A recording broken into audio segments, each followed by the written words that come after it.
Salut tout le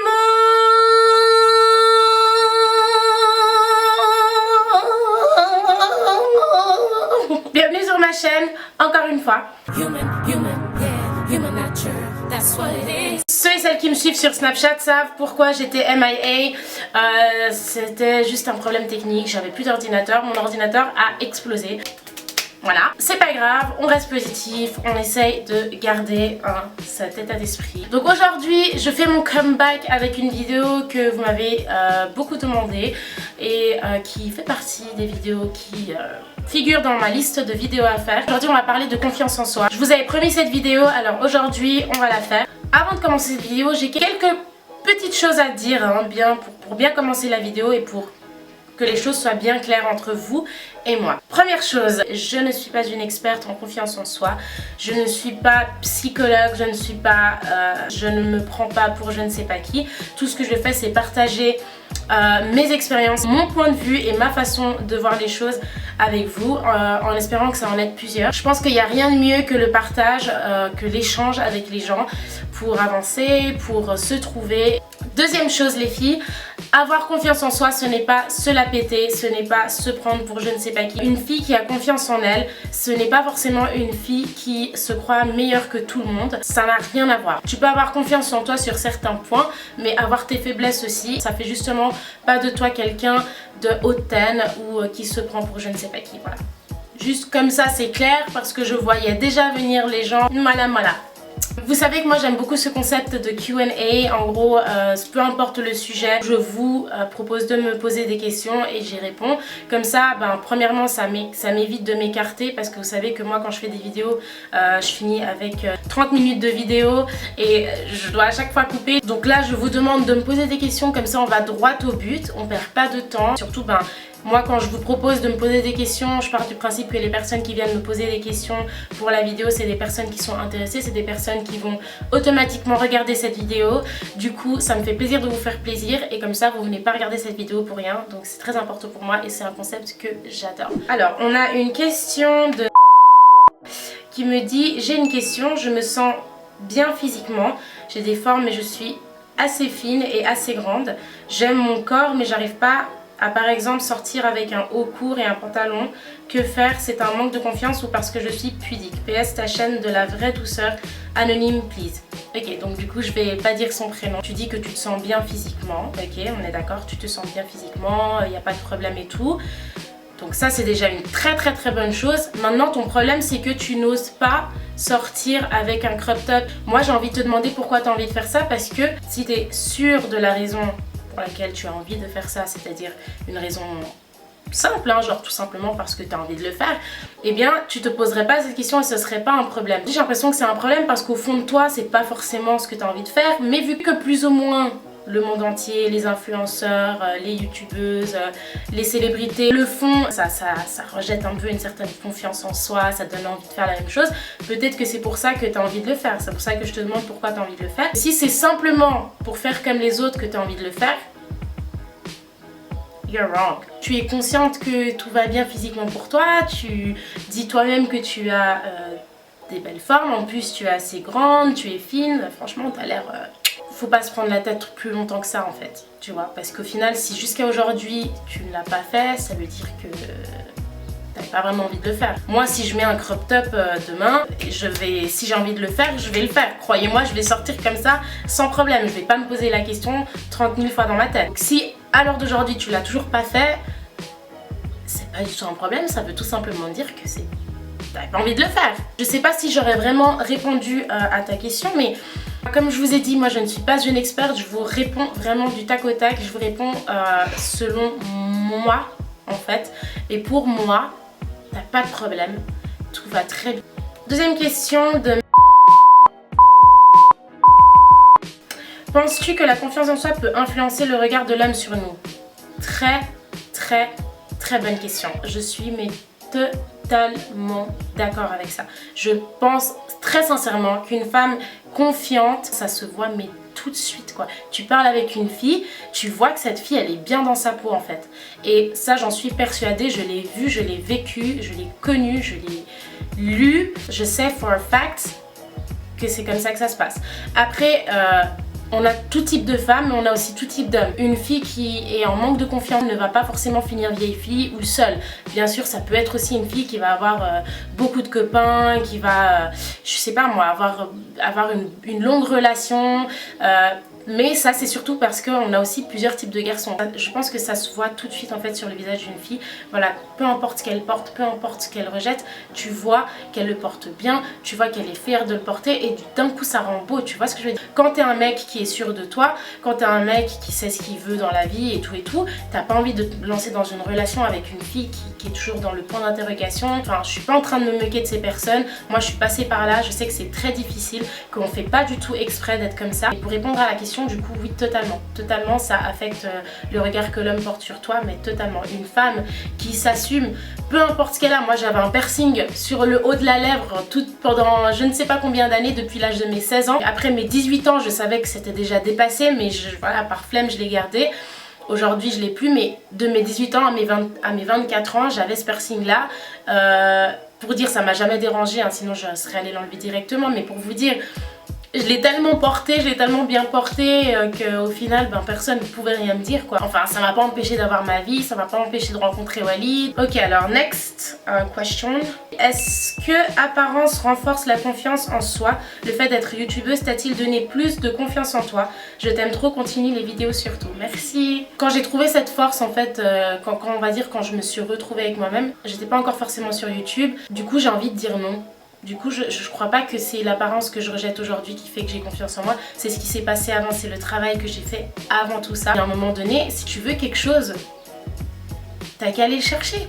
Donc se sentir pas belle c'est une chose, mais il faut savoir que tu as la possibilité de te sentir belle si tu veux. Tu te sens pas belle, et bien beat that face, beat that face. J'ai commencé à me dire bon bah ok, il y a certaines choses chez moi qui font que je me sens comme ça. Est-ce que je peux travailler dessus pour me sentir mieux, pour me sentir plus jolie, pour me sentir plus forte? Alors il y a eu le maquillage, il y a eu la musique quand je me sentais pas bien, et puis il y a eu YouTube après qui on va dire a complété en fait ce nouveau moi que j'avais envie d'être en fait. J'avais plus envie d'être cette personne jamais satisfaite et tout ça, j'avais envie d'être bien. J'ai commencé à me dire à partir du moment où moi je me regarde là comme ça dans la glace et je trouve que je suis pas mal, girl I'm good, tout va bien. Je ne recherche plus, tu sais, cette approbation, l'avis en fait, l'opinion des gens sur moi, sur ma vie, sur mes choix. Je me dis hello, je suis une personne qui a du mal à parler devant les gens, j'ai peur de m'exprimer mal ou que les gens ne me comprennent pas, du coup je ne parle pas. Même en classe je suis chantre et même devant les gens, du coup je perds mon courage et ma voix tremble. Je ne sais d'où sort ce manque de confiance, je ne sais vraiment pas que faire. Il faut vraiment que tu te demandes qu'est-ce qui te fait peur. T'as peur de quoi? T'as peur qu'ils se moquent de toi? T'as peur qu'ils aient quelque chose à redire? T'as peur de te faire corriger? T'as peur d'être moqué? Moi je te conseille tout simplement d'accepter la personne que tu es, d'en faire une force en fait. Ça va peut-être faire ton charme. Je sais pas si vous connaissez cette youtubeuse américaine. Elle est latina en fait, je sais plus du tout son nom, elle fait du make-up, c'est trop chiant que je connaisse pas son nom, je l'adore vraiment trop en plus cette fille, mais bref, tout ça pour dire, elle a un accent mais terrible. Et je peux vous dire que toutes ces vidéos, elle en joue mais comme jamais, et ça fait son charme, ça, c'est elle. Et tout ça pour dire que la fille, elle en a fait une force, tu vois. Il faut apprendre à faire de ces particularités qui des fois pour nous vont être des complexes, il faut en faire une force en fait, une qualité, un truc qui va vous rendre unique quoi. Tant que tu es consciente que ce que tu fais, tu le fais bien ou du moins tu le fais du mieux que tu peux, arrête d'avoir peur de ce que les gens vont penser. Tu peux pas satisfaire tout le monde. Tu dois prendre conscience des qualités que tu as et arrêter de voir les défauts, arrêter de voir ce qui pourrait se passer, ce qu'on pourrait te dire, on s'en fiche. Bonjour Robin, selon toi, quels sont les 3 points essentiels pour s'accepter tel que nous sommes? Merci. Franchement, je sais pas, j'ai pas de réponse parfaite, j'ai pas de réponse juste. Mais selon moi, c'est de ne pas avoir peur du regard des gens, d'être en confiance avec sa façon de voir les choses, avec ses principes, ses valeurs, c'est très très important. Quand tu es en confiance avec tes principes, avec l'opinion, ta vision des choses on va dire, eh bien peu importe ce que les gens vont te dire, toi tu sais, tu vois, toi tu sais ce que tu penses de tout ça, toi tu sais quelle est ton opinion sur la question. Donc si tout va bien, c'est pas des choses qui vont t'affecter. Troisième point, être ce qu'on a envie d'être. Parfois les problèmes qu'on a quand on est en manque de confiance avec soi-même, c'est parce qu'on a une idée de ce qu'on aimerait être, mais on n'arrive pas à être cette personne. Avec beaucoup de motivation, et bien tu peux y arriver, tu peux être ce que tu veux. Pour moi, toutes ces petites choses, déjà c'est des futilités, mais bien sûr c'est quand même des choses qui peuvent t'empêcher de vivre, parce que le complexe, le manque de confiance en soi, ça peut quand même être très grave. C'est pas forcément à prendre toujours à la légère. Moi, si vous voulez, j'ai confiance en moi, mais j'ai confiance en moi parce que j'ai accepté le fait que des fois je vais pas forcément être très jolie, mais je me suis tellement acceptée comme je suis que c'est pas un problème. Comment peut-on faire pour pas se sous-estimer à longueur de temps? Parce que moi, quand on me complimente, je dis c'est gentil parce que la personne dit ça pour être gentil et non pour me faire un compliment qui vient du cœur. Donc voilà, il faut juste s'accepter tel qu'on est. Franchement, il n'y a pas 36 000 solutions les filles. Déjà, on va commencer, la base des bases, c'est d'apprendre à s'aimer tel qu'on est. Il n'y a que vous qui contrôlez en fait la situation, il n'y a personne d'autre qui peut le contrôler pour moi. Même moi, en faisant cette vidéo, je peux donner des petites directions, je peux, voilà, peut-être que ça va vous éclaircir sur certains trucs, mais en vrai, c'est pas moi qui va faire que demain tu vas trouver confiance en toi, que demain tu vas t'assumer, c'est toi-même qui va le faire. Pour moi, la confiance en soi, c'est ce que j'appelle les tricks de la vie. Alors, les tricks de la vie, j'ai appelé ça les tricks de la vie parce que en anglais, on dit trick pour dire un peu un piège, vous savez, piège et tout, et je l'ai tout simplement dit à la française, trick. C'est une clé super dure à obtenir, mais une fois que tu l'obtiens, tout va bien. Mais au final, il suffit juste de se dire, voilà, maintenant j'en ai marre, je vais avoir confiance en moi aujourd'hui. C'est à partir d'aujourd'hui, j'en ai plus rien à cirer de ce que les gens pensent de moi. Si ce n'est pas des gens qui ont un intérêt positif dans ma vie, qui ont une importance particulière dans ma vie, ça ne me regarde pas, ça ne compte pas à mes yeux. Quand tu gagnes confiance en toi, eh bien, tu commences à accepter les compliments. I don't know if you get it, but... Alors, prochaine question. Alors, elle me dit, as-tu déjà été sujet de moquerie quand tu étais petite? Alors, quand j'étais petite, je m'en souviens pas, donc je pense que non. Maintenant, voilà, j'ai quand même déjà été sujet de moquerie. Je le suis encore à l'heure d'aujourd'hui, j'en suis sûre. Mais Dieu merci, je suis déjà à un stade de ma vie où... I don't give a fuck. Ça ne m'affecte pas, ça ne m'atteint pas. Quand je dis sujet de moquerie, bah par exemple voilà, quand j'ai commencé à faire mes vidéos, quand j'ai commencé à, on va dire, afficher mon couple et tout. Des fois je vois, hein, je ne suis pas dupe, je ne suis pas aveugle. Des fois je vois bien tous ces commentaires qui disent voilà, il est beaucoup trop beau pour elle est trop moche.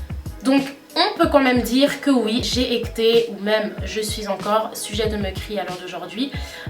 Ça ne m'affecte pas, mais je vais vous expliquer pourquoi ça ne m'affecte pas. Déjà, j'ai fait ce travail avec moi-même qui m'a permis d'avoir confiance en moi, de me situer à un certain level au niveau de la self-esteem. Je ne suis tout simplement pas une merde. Quand tu es capable de te dire ça comme ça, je m'en fiche parce que si ça m'arrive, c'est parce que je le mérite. C'est à partir de ce moment-là que tu comprends que les choses ne t'atteignent plus. C'est fou, hein, mais ça te donne une force, mais une force que je peux même pas expliquer. Il y a un petit moment, il faut être aussi consciente qu'on ne va jamais, au grand jamais, plaire à tout le monde. Il y a toujours des gens qui seront pas contents. Il y a un truc que je faisais souvent, c'est artistiquement parlant, c'est vraiment artistiquement parlant. Ceux qui me connaissent savent déjà, mais je suis une dingue de Michael Jackson. Vraiment, c'est un amour que je ne peux même pas exprimer, je ne peux pas l'expliquer. J'ai vraiment, mais c'est un mec, quand je regarde ses lives, quand j'écoute ses chansons, j'ai des cœurs, comme l'émoticône, vous savez, j'ai des cœurs dans les yeux et j'ai le cœur qui palpite. C'est vraiment un sentiment qui m'a aussi confirmé ma passion, qui m'a confirmé que j'avais ce truc un peu, ce rapport un peu spécial avec la musique. Ce que j'ai fait, c'est que je suis allée dans les commentaires sur des vidéos de Michael Jackson que moi vraiment je trouvais mais...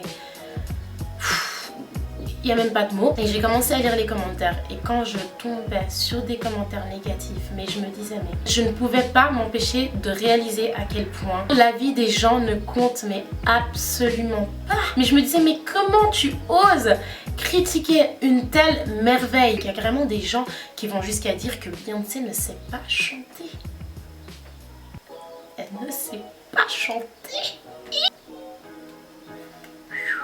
Mais ça, c'est juste pour vous expliquer à quel point on devrait vraiment pas s'attarder sur ça, ça devrait pas nous atteindre parce que on est tous différents, on a tous des opinions et des avis différents sur les choses. Soyez juste fiers de ce que vous êtes, assumez en fait ce que vous êtes, assumez ce que vous voulez montrer et puis il n'y a aucun problème, après c'est pas grave. On s'en fiche. Il y a encore plein de questions que j'ai reçues et que je meurs d'envie d'ouvrir, mais je vais m'abstenir, je vais vous répondre directement en message comme je peux, du mieux que je peux. Seulement voilà, la vidéo elle va commencer à être un peu trop longue. Ce que j'aimerais ajouter, c'est que j'ai pas envie de donner l'impression aux gens que moi j'y arrive, que c'est super facile, que regardez comment je fais, regardez comment je suis. C'est pas du tout ce que j'ai envie de vous montrer. Ça m'arrive d'avoir des moments de faiblesse, ça m'arrive de me sentir un peu affectée, tu vois, parce que les gens peuvent penser. Après ça passe. Pourquoi ?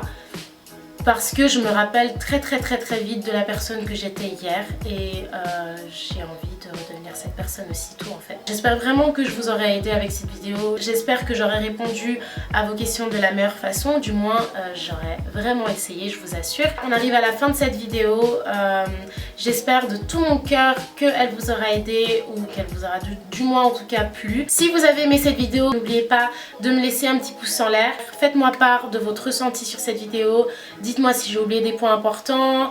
Venez, on en discute tous ensemble. Je vous souhaite une excellente journée ou une excellente soirée ou une excellente après-midi ou une excellente...